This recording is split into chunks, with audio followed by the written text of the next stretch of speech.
Tanya Hello. Savva, welcome Thank you. to the couch of which you've been on many a times before. Slept on it, sat on it. Ah, yeah, you have. Stayed overnight on it. Yeah, sweet. Yeah, that's something that we do in the studio. Friends, for those who don't know Tanya Savva, how did I describe you? Mother, teacher, healer, and author. And we're going to dive into all of that today as Cool. we chat, and also we have you have a big announcement. Yeah. And so, look, those of you who know us, you know that we love a chat, we love a yarn, you love a Dharma talk. I love a story, and so what I've done to help us out today is to keep us on track. Yes. I've got some questions, right? Oh, right. I got some questions that I'm going to ask you just so that I can reference things back from time to time and keep us so that we're not here until for 4 hours, because we could easily do Could that, be. right? Yeah. So, firstly, I mean, we've known each other for a long time, and so I've got a good feel for your story, but there's heaps of questions that I have as well. Cool. Around your story, and so let's I want to reel things back to initially to your initial career, to which I understand was an OT. Mm-hmm. Yeah. For the people out there who aren't all that familiar with exactly what an OT is, I wasn't, except that me and Jem went to see one last week with Nate, and she described it really well. Can you describe the role of an OT? What is OT? Well, what's it stand for starters? Yes. So OT stands for occupational therapy. Yep. And it's I think probably one of the most diverse professions. Mm. I went into it because I had a real passion for mental health. And I went into this path. Actually, I wanted to do psychology. And when I finished school and found out how long it was to become a clinical psychologist, I was like, fuck that. That's a long time to continue to be at school. Yeah, okay. And I found this path of occupational therapy. Yes. And so I did all of my study, my final piece, my big final assignment, my huge 4th year prac in mental health. And then I ended up in neuro rehab. And I don't really know how I ended up there. Neuro rehab, that sounds technical. So neurological rehab, on a rehabilitation ward, mostly with people who had severe brain injury and spinal cord injury. Okay. So what's your definition of an occupational therapist? Or what's your definition of occupational therapy? So occupational therapy is a profession designed to support people to return to a level of function in the world in the occupations that they value. So it doesn't have to necessarily be work as an occupation, but it could be, as a child, their occupation is play and social engagement and being able to dress themselves and write. As an adult that perhaps is retired, it might be a vocation of gardening or being able to drive their vintage car, or it's very person specific and very goal orientated to support someone to get back to as much function as possible after either an acute injury, accident, trauma, or if you've been born into the world with a congenital disability or abnormality. So prior to coming here, my career was in catastrophic injury management. Okay. And so I was working with people who had severe brain injury, severe spinal cord injury, like high. Most of mine were like C6, C7 spinal cord injury, which, you've lost all function from there down. And I also specialized in amputations. And so I would... Wow. My role was in rehab, but also in managing their entire injury profile to get them to all of the things they needed to get them back to whatever they wanted to do. That is, for me, never having been in or seen that kind of environment, just you describing that last part, that's scary. You must have seen some traumatic things. Yeah, pretty horrific. Yep. You know, a young father with 2 children who had a scaffold fall on his head at work and became a quadriplegic, you know. Wow. Yeah, lots of different, you know, the full spectrum of injury.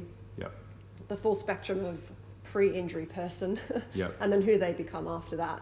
And interestingly, even though that ended up being my specialty, there was a lot of psychology management because there was a lot of pain and addiction. You know, the psychology of having lost all function when you were previously a young, healthy, capable person. Yeah. A lot of trauma, yeah. Okay, and so you didn't particularly choose that path, but you ended up there. Do you feel that there was reason for that now, down the road where we are now? When did you start your career? How many years ago did you start your career as an OT? Well, I came straight out of school and into university, so 20 years now that Cool. I've been working, was working. Sweet. Yeah. Okay. And so I mean, I assume at the time of you going through that career, there was times where you were like, what the fuck am I doing here? I didn't sign up for this? Or no? There were times towards the end especially where I was so invested in these people that I felt like the life was being sucked out of me because I overgave, overcommitted. I lacked personal boundaries.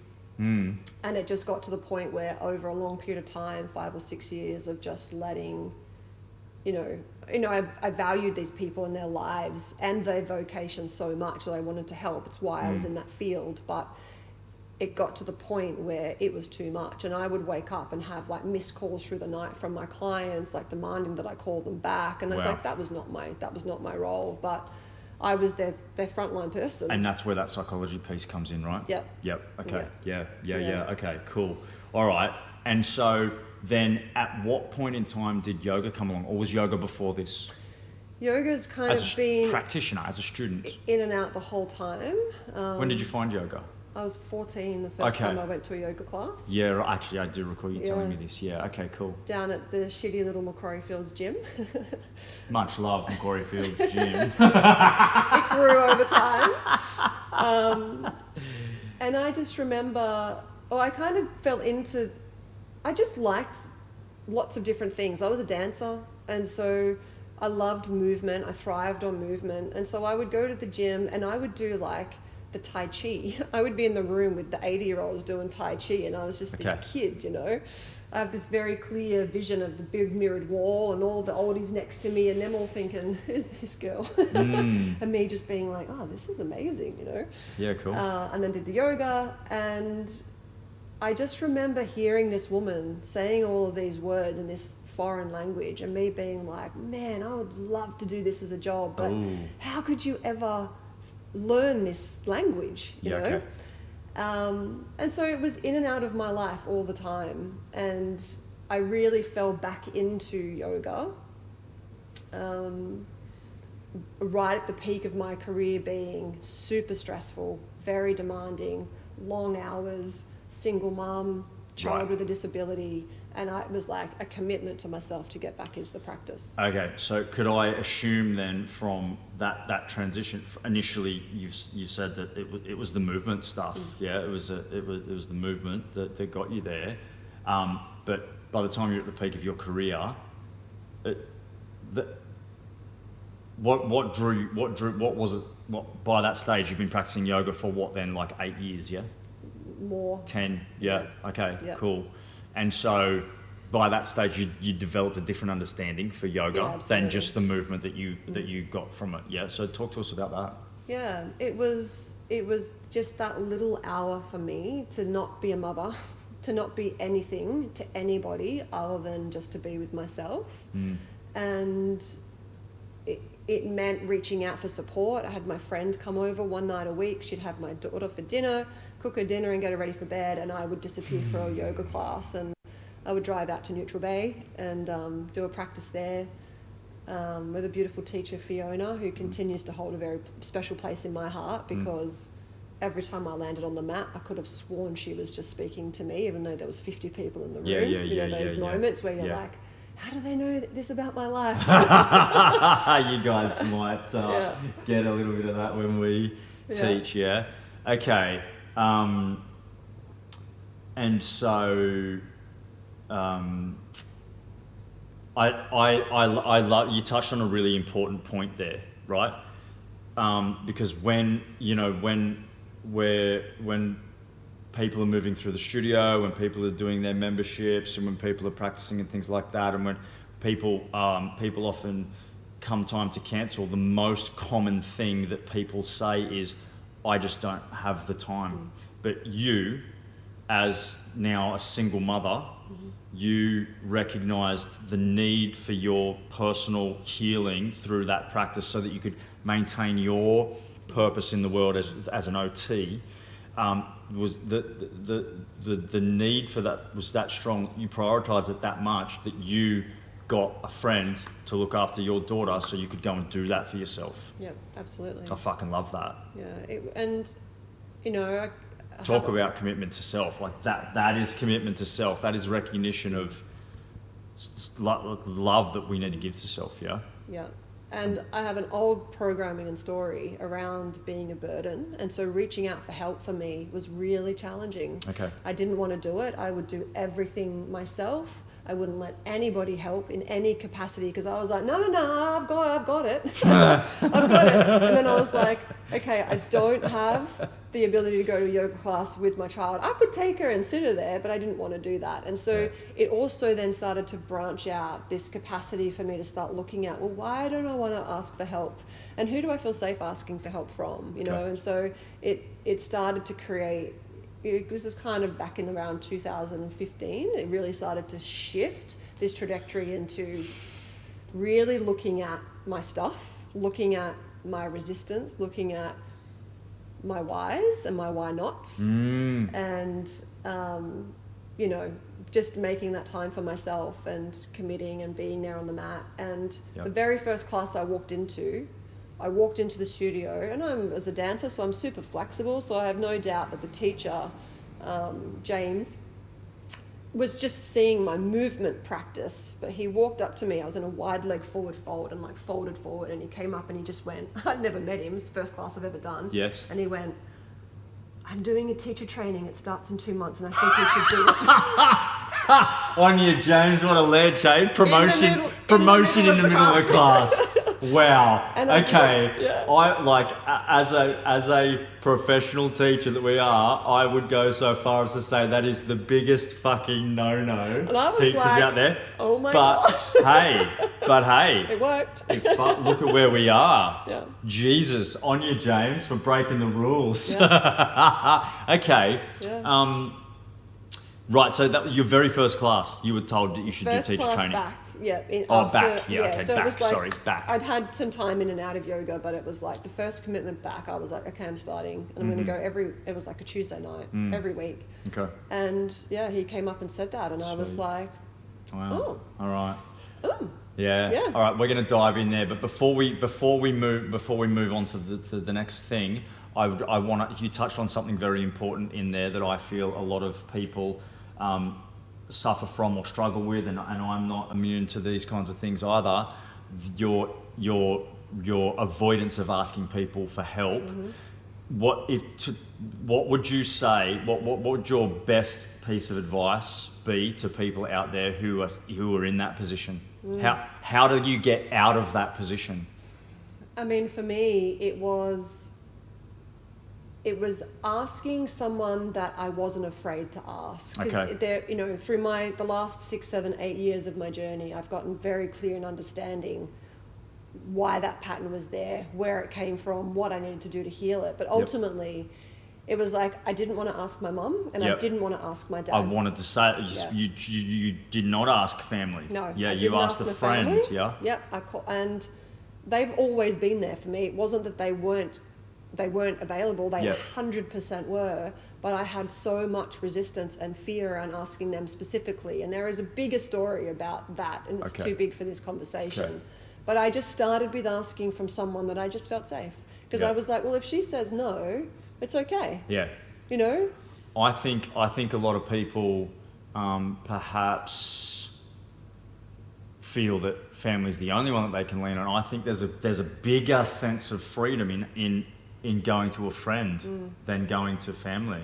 There was for me, but mostly because the core belief around being a burden came from my parents. Okay. Yeah. Okay. And so there was no risk, there was no trigger, there was no fear in asking my friend. Yeah, right. And so that's kind of where it started. And it's been a huge journey to reaching out and asking for help. Still now, but I'm way better than I was. Yeah.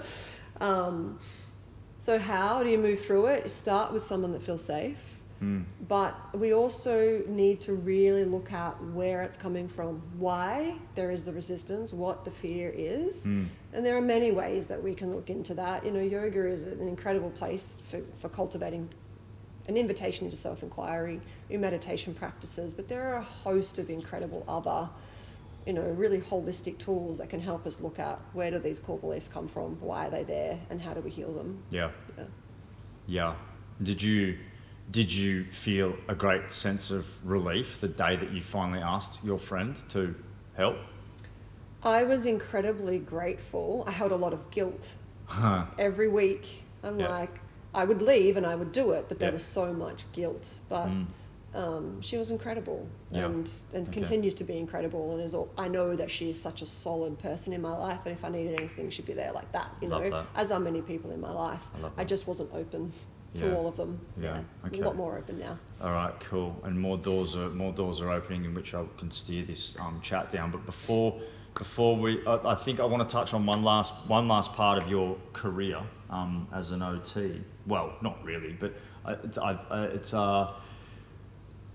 want to know, once you got back into the practice of yoga, how did you find that assimilated across? First, how did it find that it helped you in your career? It made me more tolerant of people's bullshit. Doesn't it? Because I was getting really triggered and taking a lot of the constant reaching out from my clients very personally and like a personal attack. I'm like, you don't respect my boundaries. And I was like, it just allowed me to see that I was their front person to come to. So it wasn't that they were doing anything wrong, but it allowed me to not tolerate so much bullshit. It also allowed me to put in way better boundaries. It's like, I'm not available to you from in these times. And if you call me at that time, that's fine, but my phone's going to be off. And so starting to create better boundaries. Yeah, I know that about you. You still have that boundary in place. Phone's off at night. Can't get Tanya after 8 o'clock at night, guys.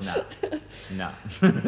And beautiful. So all the things that you wanted yoga to do for you, it did it. Yeah, absolutely. Yeah, I think people struggle with the commitment because they're uncertain as to whether the thing that they've chosen is going to give the benefits and the results that they need. And the only way that we know whether that happens is to give it a go. And also know that your first yoga class back isn't going to be the one that just lifts the whole veil off everything, right? No. It's a slow process. It's a slow process. Absolutely. Okay.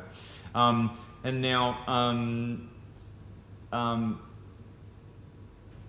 now you've touched on your daughter a few times, Ken's. What what age did Mackenzie come along? For my age, you mean? How old were you when you became a mother? I was 27. 27. Yeah. And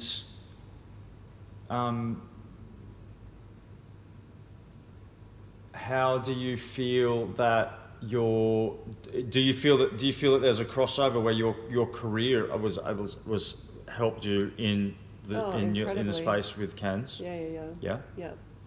Yeah. So for those of you who are watching or don't know, that my daughter Mackenzie is 14 and she's completely blind. She has a diagnosis of autism, a diagnosis of a mild to moderate intellectual impairment or disability, and basically relies on hormone medications every day to keep her alive. So she was a pretty complex baby and little person, super healthy and thriving now, and a real joy. But my career in health and all of my interests, you know, I did everything from a science background, biology, PDHPE, like all the subjects at school, and then into a career in health. It gave me so much information and resources. And the biggest thing it gave me was knowing this thing of neuroplasticity.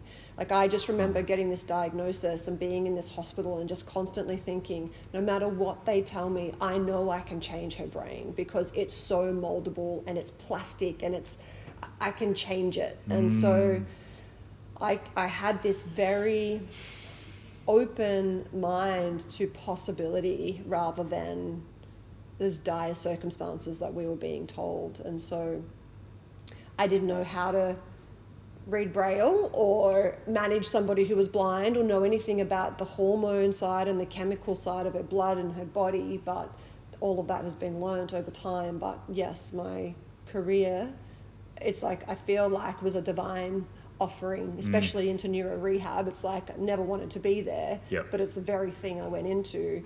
Gave me everything I needed to support Mackenzie to be who she is today. It's very fortunate. So it feels like, yes, like you said, like life's like gifted you these tools and equipped you to be able to deal with a circumstance or a situation. And I've seen you. Ken's knows me. I've met Ken's. I've seen you with Ken's, and I mean, you have such a beautiful relationship that I see the friendship quality that you have with her, which I think I love it. Like you have a quite a jovial, playful relationship with her. I think it's beautiful, and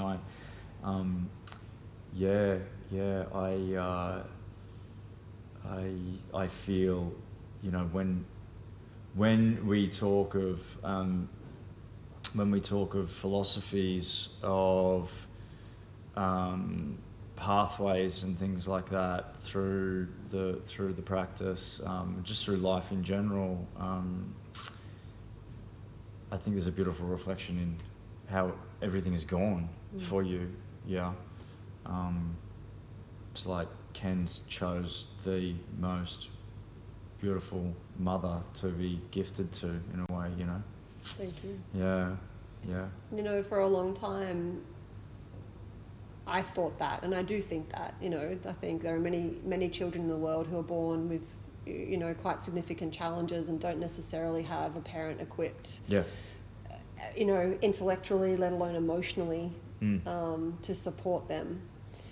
But I really believe that she came to me in that way for my personal growth and development. It's like, if it wasn't for the challenges that I've been faced with her, I don't know what else would have given me. It's like she's constantly shone a light on the parts of me that have needed, you know, more inquiry, and the parts of me that aren't free. And so it goes both ways. We've deeply supported each other. I don't know that she knows how much it has been for me, but sometimes I need to remind her that I've done a really good job for her, because she can be a freaking asshole sometimes. I'm sure she's gonna. Don't you forget. You know she's gonna listen to this later, right? Hey, Kent.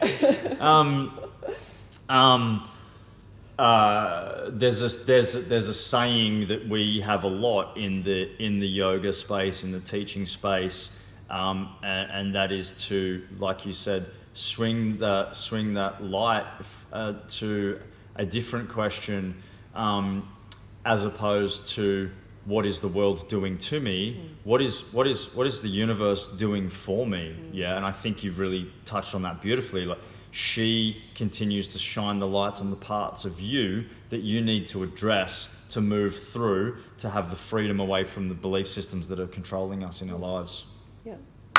And I don't know if I ever read this or if it was just something I had felt myself. I can't remember because it's been so long, but in those times where you're thinking, why me? My reframe on that is, well, why not me? Why not it's me? Like, it's going to happen to someone. Something is going to happen to all of us. Why not it be that? And then in that, it's just so much freedom in that question. Absolutely. And so much empowerment, because if it's like, well, why not me? It's like, well, if it's going to be me, what am I going to do with this? Am I going to, yes, we're going to suffer. And it's not about saying that that's not available to us. It's completely is, but more about what can we do, what can I do with this, and how is this going to help me in some way to grow, to shine, to be different, to expand. And at the end of the day, we're all going to suffer.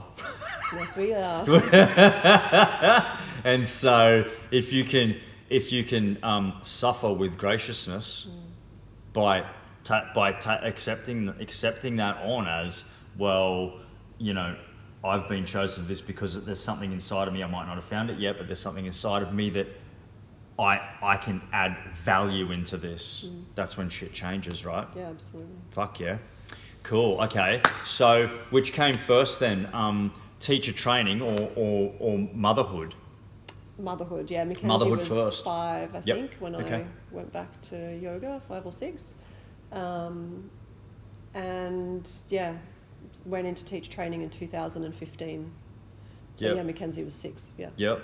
Wow. Okay. Yeah. And so then you've got your OT experience and your biology experience and your neuroplasticity experience all sitting here, and then you're coming back into yoga and you're finding within yourself more freedom of the pressures of life, let's just put it that way, the people that you're working with, and also the pressures applied just through being a parent in general, let alone the experiences that you've had with Ken's. And so did you start to see yoga when you came back into yoga? Did you start to see that have an impact or shape the way that you were with Ken's as well? Yeah, absolutely. And the thing that it really alerted me to, like I started to see with such clear eyes, was how stressed I was. I'm super calm, like in really difficult, challenging, stressful situations, like I'm your girl. You are. I know that about you. Yeah, you are. Rock solid in my mind, but my body takes on the stress. And so through the yoga practice, I started to see how much I was holding stress in my body that I wasn't fully integrating and processing, because I just needed to be steadfast up here and like get things done. And I was providing, I was caring, I was therapist to her as well as my work. So that was really important, because it then started to get me to question, like, what am I doing here, and how do I want to do this, and what needs does she have that I'm not meeting because I'm so full. I'm so full of my whole my life.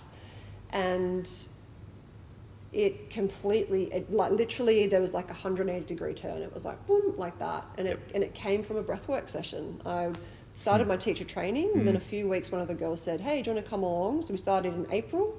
In the June, I went to a breathwork session. And in that breathwork session, I decided that it was too much. Something needed to give. Couldn't get rid of my child.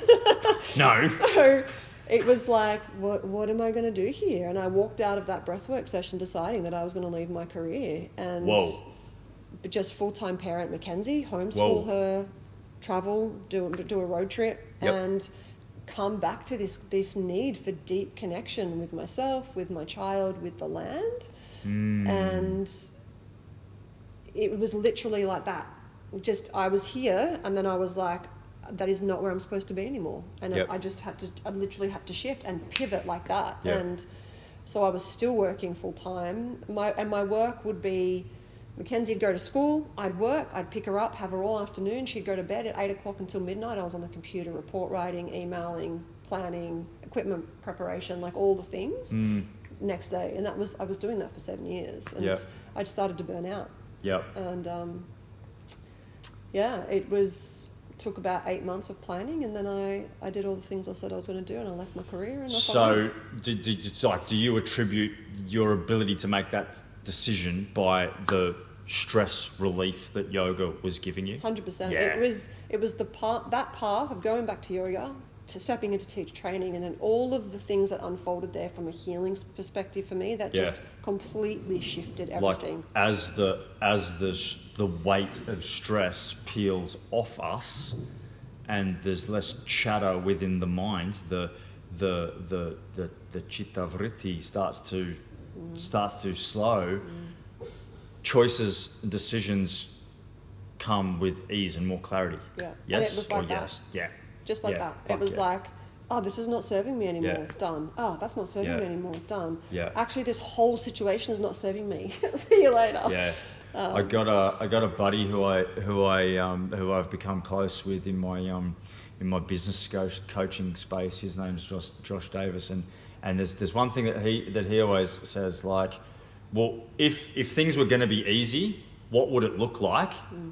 And just stop what we're doing and just do it like that. I'm like, fuck yeah, bro. And it sounds like that's like what you've sort of done there through the practice. But it requires the deload of the stress before you can just be grounded in a decision like that, right? Just be in my body, just to like come back, when you're working, and we all are living very highly engaged, highly stressful, highly stimulating lives, that we're not really listening and connecting. And so the yoga got me back in my body. And then once I was in my body, I was like, oh, my body is not okay. Yeah, I think that's a really important educational piece that you touch on there. Generally speaking, we think that we store our stress in our brain. And we think that our mind is in our brain. Our brain is doing lots of things, and yes, our mind is in our brain, and our mind is also our brain is also a storage unit. But just as much as your body, your mind exists in your entire body, and your stress exists in your entire body. And without it in check, that's when your stress manifests into dis-ease, not dis-ease of the mind. Well, yes, but in some cases, but like literal disease within the body, be that mental or physical disease. Yeah. And I'm, all of my work now is really looking at that path, that how the body stores the information. And when you've got a rock solid, sort of steadfast, very focused mind, like I do, it can be easy to just not pay attention. But then the body's going to speak louder and louder and louder and louder. Until literally one day I woke up and I couldn't get out of bed, and I had to ring my mum and she had to come over, take Mackenzie to school, and I was in bed for 24 hours, and I was like, fuck. No, done. Something's wrong. Yeah. If I need to be available to my child, let alone to myself, but it's like, if I'm not well, who's going to care for her? And it was all of that was happening in those first 6 months of teacher training. Like I don't say it lightly. It changed my life. Yeah. As you know. As I know. As it did for me. As pretty much any yoga teacher that you talk to, they will say that it changed my fucking life. Full stop. The practice changes your life, but you apply another level of change when you go and do teacher training. For sure. Okay, so you chucked OT in the bin. I did. Gratefully, with all of the things that it brought for you, you brought an amazing human into the world, and you dived into the road of getting back into or reigniting your passion with the practice, and then getting into teacher training, and then you went on a road trip. Did 5.5 months, only 6 months on the road. I was like, fuck this world, I'm out of here. Forget this 9 to 5, forget this therapy. You guys can all go fuck yourself. And I just got rid of everything, put some stuff in storage, sold the rest. Bought a caravan and took Mackenzie, and off we went. Turned into a full jippo. We did. As Gemma would like to say. Wow. And that there'd be some amazing things that come from that journey, right? Incredible. For the most part, it was just, it took that long for my nervous system to come back down, really to come back down. and just see things from a space of clarity, like really clear. It's like we were in the ocean every day, we watched the sunrise every day, we're on the earth every day. You know, we were so close to the ground because we were just in a caravan. And I got to really understand Mackenzie, and you know, she lives with chronic anxiety and stress in her nervous system, and I only got to see that because I was sleeping next to her in a bed for 6 months. Wow, and so then I was able to bring all of my teaching principles into her world and around breath awareness and stress relief. So you integrated your yoga teacher training skills into parenting. Yeah. Yeah. Yeah. She does a meditation every morning. She gets up at 6 o'clock, Wow. gets her iPad, puts her headphones on, As a does 14-year-old. meditation. Yeah. Wow. Yeah. And Fuck. she has such a deep understanding of her body. You know, she can say, Mum, I'm feeling a little bit anxious and I can feel it in my tummy. It's like, okay, well, let's talk about that, you know? And it's like, these are life skills that are so freaking important. And I'm so grateful that I've been able to gift that to her and to, you know, many other people, but she's my focus. And so the road trip was incredible, and it's just phenomenal, really. Like the people that you meet, you know, the space. Like, we just don't know that kind of space exists in the world and in our heart, you know, until we walk away from the world that we've known. And I feel really blessed that I had the opportunity and the financial resources, the support. It's pretty special. I'm giggling a little bit as you're talking, because often I find myself in the teaching space, giving a bit of a talk, and then just going like, disclaimer, this is not me telling you to leave your job. But if you wanted to, it wouldn't be a bad thing, and you're like, you did it. Yeah. I think after I had done that, because I was doing coaching at that time, one-on-one coaching, I coached 6 people out of their careers. I'm sure we've got some students on the mat here that we've done the same thing for in this space. It just wasn't serving me. That lifestyle wasn't serving me. And it's been a huge adjustment out of being in this career and, you know, significant financial freedom in the work that I had as an OT, into moving back in with my parents and creating safety and around that environment, having a reduced income, and then navigating, all right, how do I move my way back out of this? And it's a journey, you know. It's like, but just being so present to it because of the yoga practice has been beautiful. Yeah. So then, from where your journey around Australia, I assume it was around Australia. Yeah, it was going to be around, and the country is so big. Couldn't get there. Didn't have enough fuel. I couldn't do it. So we ended up doing the whole East Coast, all the way up to the Daintree. I want to go to the Daintree. For like 5 months. It's fucking on my list, so magical. Fuck. And then we did 3 weeks to get back home again. Mad. Yeah. Okay. Now, so between when you got back home and when you and I met, where are we talking? That's close. Yeah, so we did 6 months. We got back in the October. We went on a cruise. That was horrific for my daughter. Okay. Got home, had the whole school holidays. So I'd had like nearly a whole year with Mackenzie with me. Yep. And then I was like, we had a really hot summer. We couldn't do anything because it was so hot. Yep. And so we were just inside for 6 weeks. And I was like, I need some fucking space. And I was like, Mum, Dad, I'm going to go to a yoga class. And that's where I met you. Because that was going to be my next. So what actually brought you to that place in Campbelltown that day? Yeah, it was just... It was a Saturday morning? I don't remember. I think it was a nighttime. Was it a nighttime? I think it was a nighttime, yeah. It might have been like a Friday night or something. Yeah. And it was just coming back to you because I had not been able to go to a yoga class for so long. Right. Because I'd had school that time on the Mackenzie. road. I was doing my own practice every morning, but I was just like, I need to get away from my child for a minute, and rolled my mat out, and there was a guy next to me on the left, you were on my right, and there was someone else over there, and I just remembered like, it's pretty small class, side angle, and being like looking at your tattoos like this and being like, oh, that's pretty cool. Yeah. And and we got a flow on, we got a jam on. Yeah. So I'd just come through teacher training at that point in time too, and for me, just coming through teacher training of the level that I'd done, that the teacher was that class was just a little bit slow for me, didn't really contain enough for me. And so I sort of felt like I got the groove of where she was going. And then I started to, as we sort of tell people to as teachers, like make it your own practice. Most of the time people take that as to go, oh, well, I'm a bit sore, so I'm going to rest Take here. a pose. Yeah. Whereas I take that on from the other side of the perspective of, well, if you're offering a smaller version of pose and I want to go to a bigger one, well, I'm going to go there that day. And we just started side by side simultaneously, just had this whole flow thing going. Yeah, I was just following you. Yeah. Well, yeah.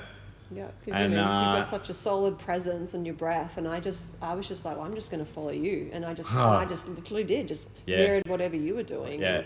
And I'm quite an introvert. People might not know that, but I'm actually quite an introvert. You? Fuck off. I am. Put me in a big According room to with who? lots of people, and I'm like, oh my God. Where's the paperwork on that? And so I remember having to take courage to walk up to the teacher to say thank you to her class. Yeah. And then as I was walking past you, I remember saying to myself, just let him know. And I remember saying to you, gosh, you've got such a beautiful practice. But it took a lot of courage for me to say that. Really? Yeah. I'm so glad you did, because my first response was fucking so do you. Like, that was mad. That was great.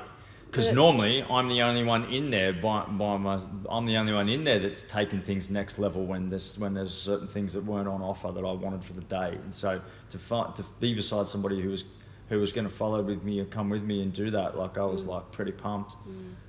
And then I told you I was going to open a studio. Yeah. And what was your response? Why the fuck are you opening a studio in Camden? And I said, because there's a need. Yeah. There is a need for this healing modality to exist out here. Yeah. Yeah. And you were right. I continually reference places like Bondi and Surrey Hills and the northern beaches. Yoga studios are like 7-Elevens over there. And yoga's been around for 5,000 years, and there's a fucking reason. That's because it works. Like all of the things that you're talking about, how it integrates into your life. And I was like, if it's changed my life like this, then I need to get this to my local community in a big, robust, professional way. Yeah. Not from a gym floor or from someone's garage, and that's so. And here we are. So that was 6 years ago now, when you and I had that chat. Yeah. Yeah. Yeah. I'm pretty sure it was still in the holidays, so it would have been January, and then January. What year? 2017. 27. Oh, we were in build stage then. Yeah, you we were in opening build. in 2 weeks. Yeah. I got the keys. I got the keys on Australia Day, and we opened on the 18th of February. Yeah, so we were in build stage. Yes. Wow. Yeah. So you were like, it's being built right now. And you was like, you said, come out sometime. And I was like, yeah. And I did, and I remember coming in the door, and you were on the floor down in the back corner in a child's pose, and you looked up and you were like, oh, hello, because you remembered me. Yeah, man. And I'm pretty sure, I don't know if it must have been Kate teaching, I can't remember. Maybe. But you'd been open for a couple of weeks, and that was it. Been and here then you're since. on board. And you've had profound effects on our community here, and also you mentioned you did a little write up about our chat today as well, and you mentioned a couple of things in there. Well, firstly, you just dropped the name there, Kate Duncan. Who's Kate Duncan to you? Oh, mate, she is one of my biggest mirrors, just as you have been. Been very grateful to have both of you in my life, and yeah, I would come and practice with her here. She taught here for God knows how long, and we just became great mates, and we were both writers, we were both life coaches. She'd had a 13-year career as a paramedic, I'd had a 13-year career as an OT. Yeah. We'd left our careers at the same time, so we had this like very similar life path, and then she moved, her dog died, and she moved to, Asia. And we were both poor. And I said, we should just run a retreat together and see if we can make some money. And you did. We've been running retreats together ever since. So she's become a really solid business partner and best friend. And yeah, that relationship happened only because of here. Yeah. Bringing people together. Yeah. Yoga in general. Yeah. I too have friends through yoga who will be lifelong friends, and you know, they're bonds of a different nature than somebody that you went to school with, because they're formulated later in life when you're intellectual and you're emotionally complete, and you're diving into this arena of releasing stress from your physical body. And I think it opens up for spaces of conversation that you may never have with your other lifelong friends, but you can then take that, bring that into those friendships as well. Yeah. Yeah, beautiful. And you've mentioned it a couple of times, and it directly relates to Ken's. You're an author, and you met your publicist here? Well, through Kate. Through Kate, right? Okay, yeah. Great. Through Kate. Very first class. It must have been that very first class I did here. Yep. Funny, the first class has brought something to my life each time. Huh. But, I was left here, standing here talking to Kate and another beautiful student of ours, Corinne Fitzsimmons, Yes. who's moved to Queensland. She has. Went off to be a yoga teacher as well. Yep. And Kate said, I'm writing a book. And I was like, oh, I'm writing a book as well. And so we just got talking, and she said, you should jump into this writing course that's just about to start. Yeah, cool. And so she connected me with Joanne Fedler, who ended up I've done 3 courses with her. She's mentoring me through writing my memoir now and published my children's Memoir. book. My memoir. Oh, darling. Oh, yeah. One big heart will be in there. And just to talk to people about your book. What was your purpose of writing it? Now, correct me if I'm wrong. The Adventures of Kenzie Moo. Yeah. The Adventures of Kenzie Moo. Yeah. What did you want to give to the world through those pages? It was a bit of a soul-guided gift to the world. And Kenzie Moo, my auntie, or my mum's best friend, so she's not blood related, but she's an auntie, calls me Kenzie Moo. And it's all about our road trip. And so this story was already alive before I'd even gone on the road trip. Yeah. And I already had this narrative in my mind about what this book was and how it was going to begin, and this repetitive phrase that would constantly be spoken throughout the story.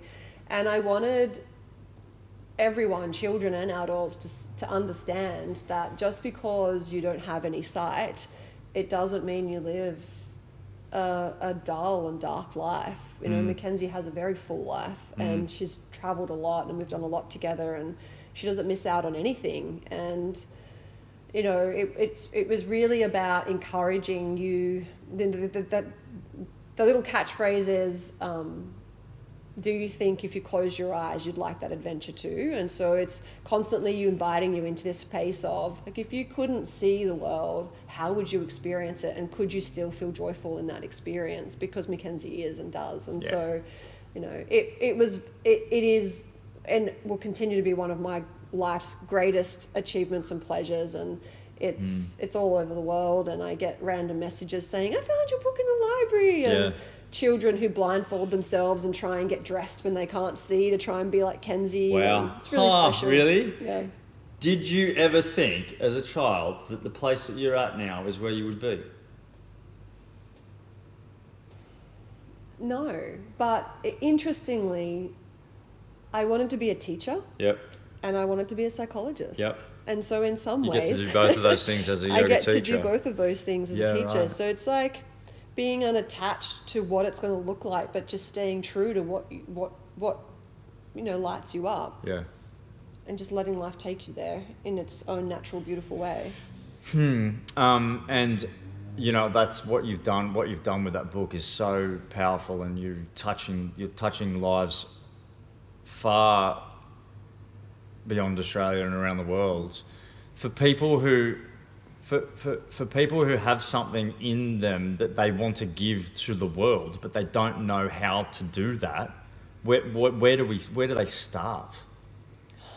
Would it firstly be, you've got to reduce the stress so you can think clearly? Yeah, absolutely. I think a lot of the inhibition in our lives to fulfilling our purpose and our dreams and our passions and our joy is because we're over consuming. It's just the life is too busy. Yeah. And I had to strip it right back. And it came with a lot of compromise, It doesn't have to be that way, but just creating a shift is enough to then open space for these gifts to come through us. I really believe the book especially was a gift, but it was part of my purpose to share that with the world, and just trusting that when I cleared enough of my energy to let it come through, it literally dropped like that.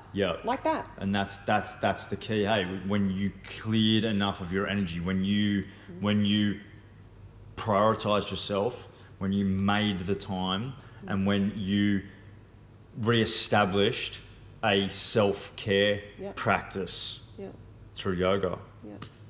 And for me, it was this huge road trip, right? And I know that not everyone, everyone can just pack up and leave. Absolutely. If they want to. They 100% absolutely can. And there's a lot of stories about, I couldn't do that. It's like you totally can. Yeah. It doesn't have to be that drastic though. It's like we can create this time and space in our energy body in our lives without having to pack up and disappear. But I highly recommend it. It was amazing.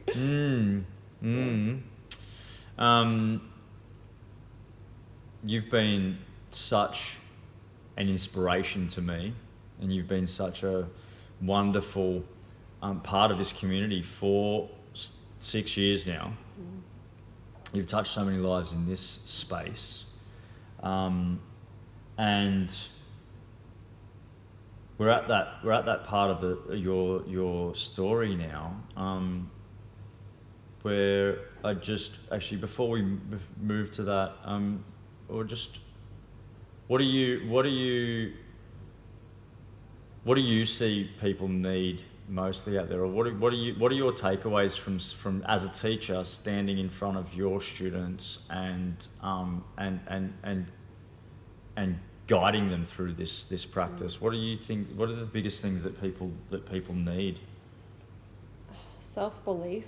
Yep. And commitment to self. I think we're really good at giving so much to everything else, our work, our family, our children, our partners, everything out here. Yep. But for me, I couldn't keep doing that unless I put all of that on hold and came back to myself. Yep. And it was a huge commitment to self that allowed all this unraveling to happen.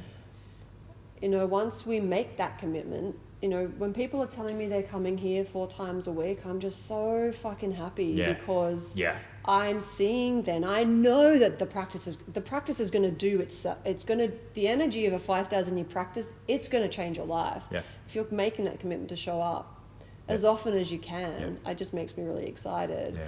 And ultimately, I just want people to come back home, just back in here, to just drain out of the mind a little bit and come back into their body. And from that place, we have a deeper layer of understanding of self. When we understand that layer from the physical body, we can then start tapping into clearly understanding what's up here. And the path speaks for itself. The practice has been around for so long that it organically happens, provided you're showing up. And we can start to get a little bit of ahead of ourselves and like understanding there's something that we want to heal or fix or change, and it's like, well, just keep showing up. You can't make it happen. Just keep showing up, and it's organically going to unfold. And life, I believe, is just a constant unfolding. It's just I just imagine it just like one card being laid down. It's like you can't go to the bottom of the pack and pull out that card first. There we want the quick fix, There's no quick fix. We're it's so just used to one it. At a time. Bang, bang, bang. Give me this. It'll be delivered tomorrow. Yeah, sweet. Doesn't work with the psychology and with the physical body. That does it. No. And even with all of my knowledge and wisdom and understanding of self and all of the things and practices and teachings and healing that I've done, I can still get tripped up. It's like if there's something physically that I need to shift or something that I'm like, I know that I have this core belief, and I want to change it. It's not changing until it's ready to change, you know?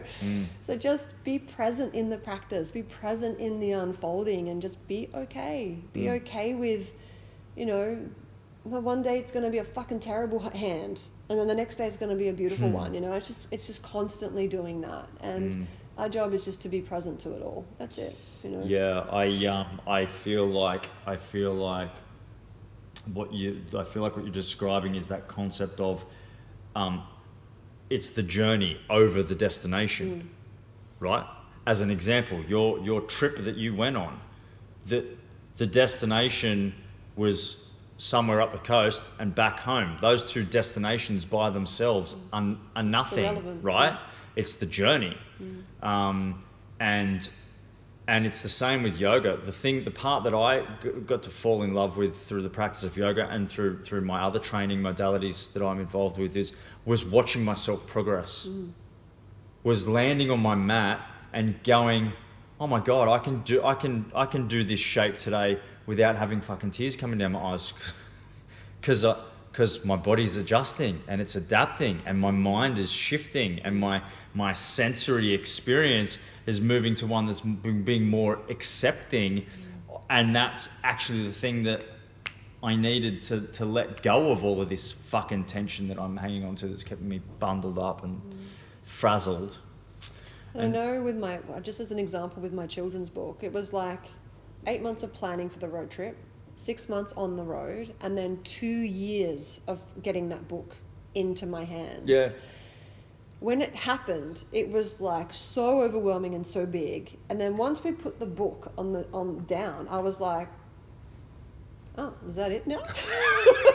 The destination. You've arrived at the destination. And it's just like, it was just like, oh, now there's just a fucking book sitting on the side of the couch. Like, and that was the moment where I was like, that whole saying of it's not the destination, that the journey, that it really landed, because it was like, if I was just constantly wishing for the outcome and not being fully present to the unfolding of finding an illustrator, finding a publisher, editing, like all of the things, which were fucking looking hard. after yourself, looking after myself through that whole process, fucking educating yourself. Yeah. You just get to the end and you're like, oh. So be present to the unfolding, even when it sucks, because by the time you get to the end, you're just going to be like, oh, okay, great, that's over.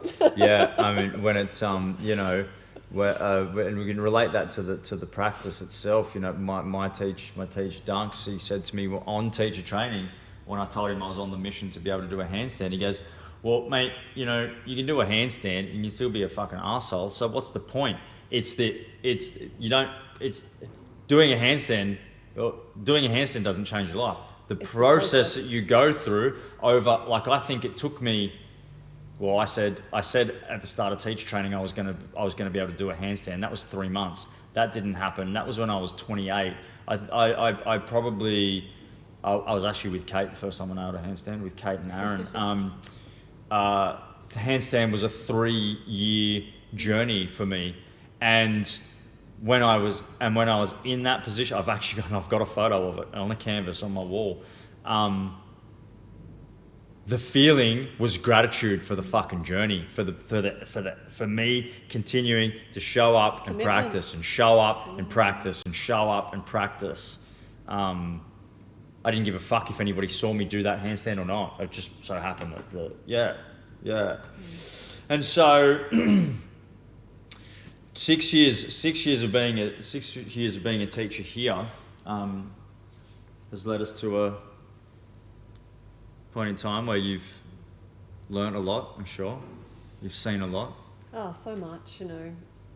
Yeah, the last 6 years has been the greatest unfolding for me. It's like everything's always happening, but if I'm to look at the trajectory of my 41 and a half years of life, the last, I would say, 8 years has been like the pinnacle. And I think there's more to come, but interesting, because I feel the same as well. Like I'm 41, you know, and interestingly, I hear a lot of people in the world go, oh, you know, I'm 40 now, I'm over the hill. Like life's supposed to slow down when you hit 40, but for me, I'm like, it's actually the other way. I feel like there's more expansion now. than there has ever been. Mm-hmm. And I think that that's a lot to do with the practice of yoga. Yeah. And the way that it settles me within myself to love myself and to be okay and to be accepting and to know that there's no limit. There's no limit, you know. And there's no end game. Like the destination is death. So if just keep going. Ultimately, the end of this experience is to die. So, staying in that mindset of that everything is open and available and possible, and just constantly expanding into that, whatever that looks like, and just deeply trusting the journey. For me, is the thing that I've come to love the most. It's like sometimes things happen and you're like, why the fuck is this happening? And it's like, okay, just trust. And then something happens. What feels like is a contraction is just like a little pause, and then it unfurls again. And that is life. It's just constant coming in and opening up and coming in. But what happens is we get so looped and caught in those states of contraction that we don't give ourselves permission to be like, okay, well, what's unfolding here? Yeah. And so we're at we've arrived at another destination. Yes, my friend. We told the people that there was some important news. And we're both already. It's just me bringing it up. We're both already starting to get quite emotional about it. Yes, one of these unfoldings for me is I've decided to leave this beautiful studio that I have referred to as a home, really as a home for these 6 years. And it's one of those unfoldings that I haven't quite, I don't truly understand why, but I'm just trusting that in this moment of shift and change, that something is about to unfold again. And when I kind of heard this idea of leaving, I was like, huh? Literally, I was talking to myself. I was like, what the fuck? That's fucking weird. And then just kept on doing whatever I was doing. And then I was like, wait, heard it again. And I was like, what the fuck? Yeah. All right, let's sit with that and let's think about that. And it's not something I thought I would ever do. I mean, nothing is forever. So at some point I wasn't going to be here, but it certainly wasn't now that I was going to not be here. Yeah. And until it was. Yeah.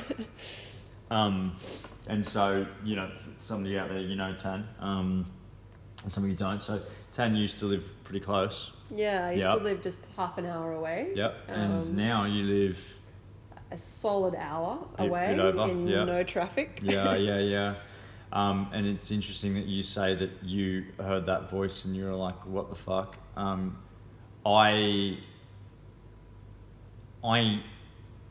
Something in me said that we were traveling to this point from the moment that you moved. Yeah. And interestingly, it was probably 2 months ago, I was having a chat with Jem, and I said, I've got this feeling in me that it's Tan's time. And then, you let me know probably 2 weeks ago, was it? Oh, the day where we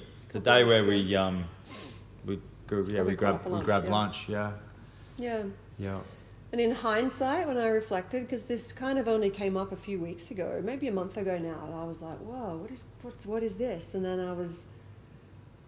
when I reflected back, probably around October last year, it's like if I can look at the back of the timeline, I was like, it started to become really hard to drive out here. Not hard to be here. Yeah. To be in the space and to teach. When you're here, just absolutely love it. But the drive is killing me. And so it was like, the energy was already shifting. I just hadn't seen it at the time. When I reflected, I was like, okay. And then, I didn't tell you this when we caught up, but I've got a woman, Nat. She's been a very important role for me. She's like an intuitive life coach and mentor for me. And I saw her a couple of weeks ago, and I walked in the door and she was like, you've got a big decision to make. Ooh. And I looked at her and straight away I said, I think I need to leave one big heart. And she was like, and she just nodded, and she knows of the studio because she's been seeing me for a long time. Yeah. And then we did this whole healing session. I was just on the table receiving a healing, and at the end we came out of it, and I was crying because I was like, I don't want to leave. I was like, I don't understand why I need to leave. Nothing's wrong. Everything is actually amazing. And I'm like laying there crying on the side, and I'm just like, I'm feeling so sorry for myself. And I said, Karl's going to be so disappointed. And she was like, who? And I said, Karl, he's my boss. And she picked up a piece of paper that she had written on while she was doing my healing. And on the top of the page said, Karl. No shit. And I was like, I started crying. And I was like, oh, fuck, okay. And then I cried the whole way home, and I've cried a lot in those few weeks. And then once it came to just coming together and talking, it just feels so bizarre. Because if I ever thought about ever leaving, it felt so weird and uncomfortable and wrong. But there's just this beautiful peacefulness about it. And I'm not gone forever. I'm just not going to be here on Monday nights. And I've got workshops coming up, and I'll cover when I can. And you do. There's a big shift for me. You know, I've been wanting to write a book for 6 years, and I started writing it 6 years ago, and I wrote about 100,000 words for this book, and then realized that everything I've written that sounds like a lot. It's a lot. Is that, in terms of a book, is that... That's more than what you would have in a book. Right, Yeah. Okay, That's more. A book would be about 60 or 70,000 words. Is that right?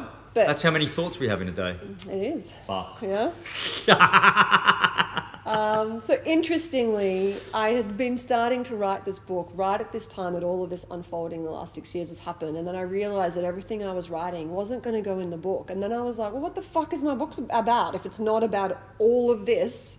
And I put it away. Okay. And then at the same time that I was thinking I needed to leave, I had this energy behind me needing to write my book. And I've pulled out everything I've written. I've nearly finished reading it all, so much writing.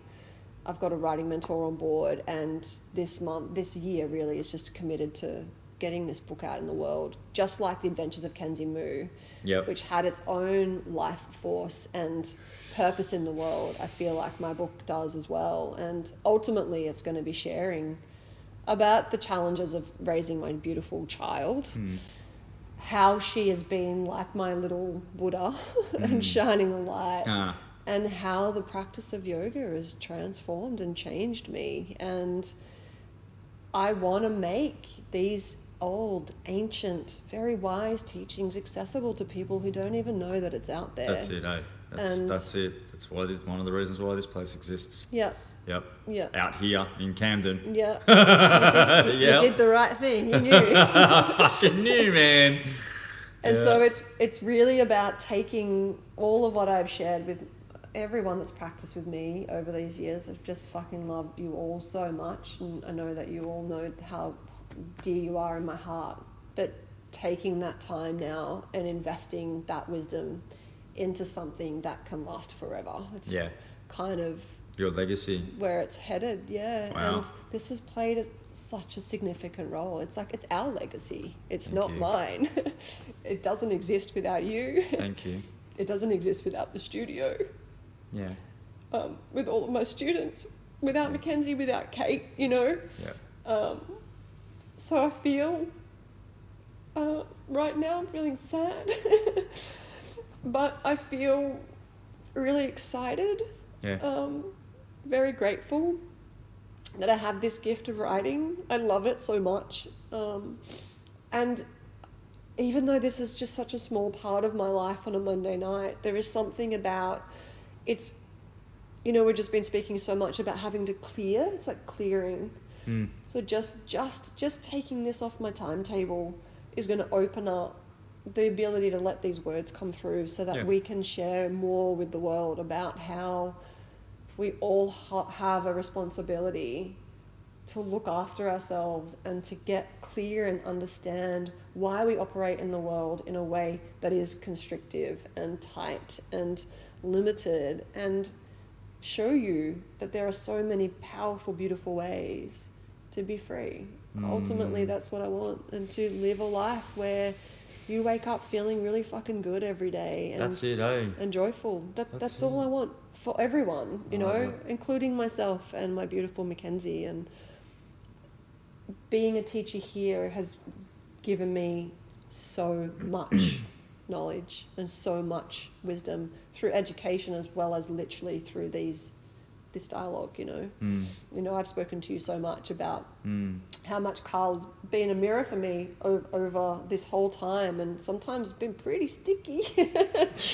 But never in a bad way. That I've always just been able to come back. You were just a safe person, you know, just to shine a light on me and parts of myself where I wasn't free, you know. I recall you saying to me once, you bring up all of the things for me that I would expect to be brought up from a relationship with any man, all of the things that I need to take a look at, and therefore having tools through our interactions to encourage that man one day that you do decide is going to be the relationship for you. And that, mate, I felt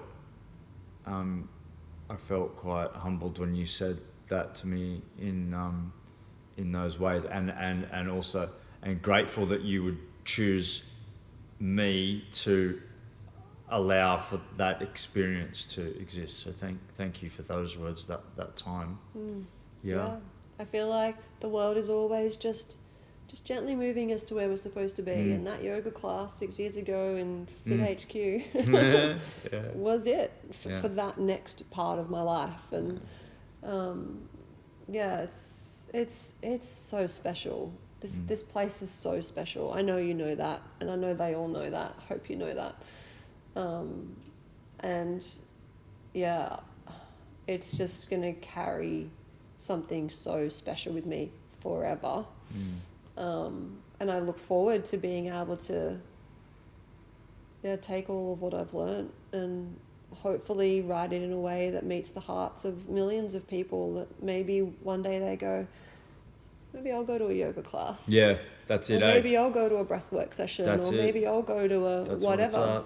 That's what it's at. Yeah. Because we can all be free of the physical, mental, energetic, emotional elements that are holding us back. And it's not to say that we're going to be free of them forever. I have suffered a lot. No, they come up and they go down, and they come up. Yeah. Yeah, but I feel like that, what you've just said, like that resonates so highly with the purpose of why this business exists. I defined a purpose for us 2 years ago. And that purpose is to help people find joy, ease, and genuine gratitude for life. Like, those are the three. When I think of waking up every morning and being joyful, and being happy, and having a place that, well, life doesn't seem like it's so difficult and challenging. That's sort of how I would define that. What you've said, with our purpose. And it's obviously that's the reason why we've come together, and why you've been such an amazing fit here for so long, and why you will never be forgotten, because we are so aligned. And I'm so grateful that we've got to have this time together in this version of a business relationship, and I know that we will continue a friendship and a business relationship in some other way in the future. But there it is, friends. There's the news. This is a goodbye to Tanya for her regular teaching sketch. You're teaching tonight. Your last class will be the 27th. So next week, and I think I'd suggest, if you're watching and you're hearing this, I'd suggest book now.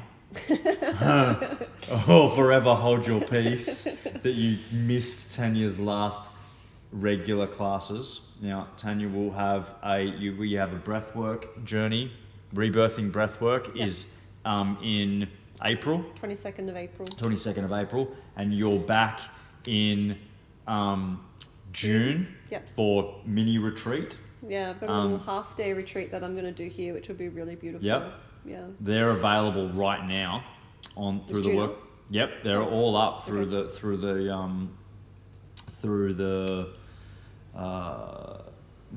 workshops tab. Now, one thing is though, you won't get the early bird price on your rebirth breathwork because Michael's has now switched over to full price. So until Michael drops his workshop this weekend, the early bird won't activate for your account for Tanya's workshop. Okay, and then we're also talking away retreat, you and me, towards the end of the year, towards October, November, something like that. Yeah, so that'll be super exciting. Our first retreat together was out of this world. Our second retreat together was a beautiful time in a beautiful place. And I thoroughly look forward to everything that you and I create in the future. And I can't wait to see this book.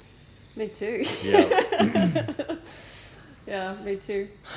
I'm feeling like next week I'm going to bring all of my beautiful instruments. So I'm going to, I don't know how I'm going to go teaching. I'm either going to be rock solid, or I'm just going to be crying the whole time. A blabbering mess. So I'm going to set up. We could get you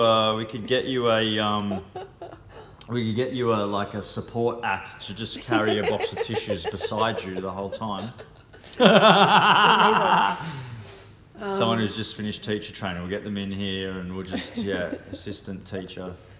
But yeah, I was thinking next week I'll just give you maybe a 15-minute sound bath at the end, bring my singing bowls and my gong and my rainmaker and just nourish the shit out of you guys before I go. But yeah, if weekends I'm off and around, and so I've said to Karl, if you ever need a Saturday, let me know and I'll come and cover. And yeah.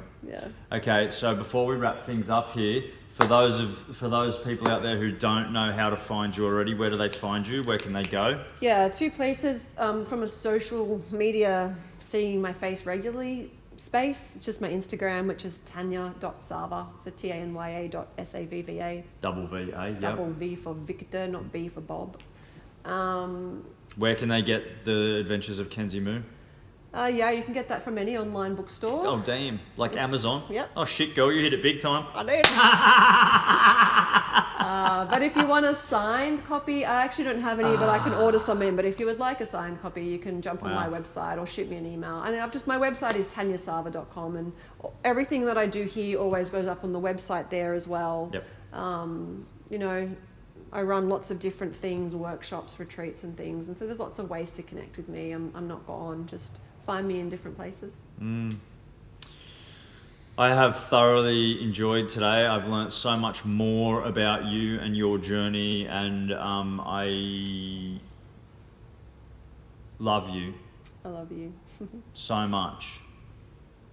I'm so grateful that the universe brought us together.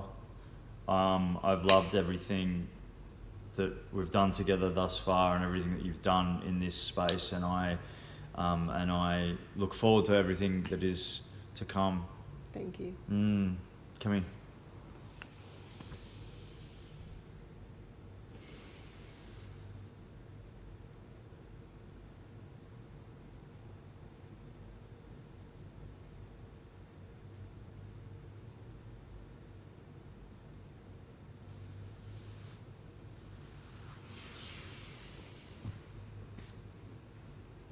Love you.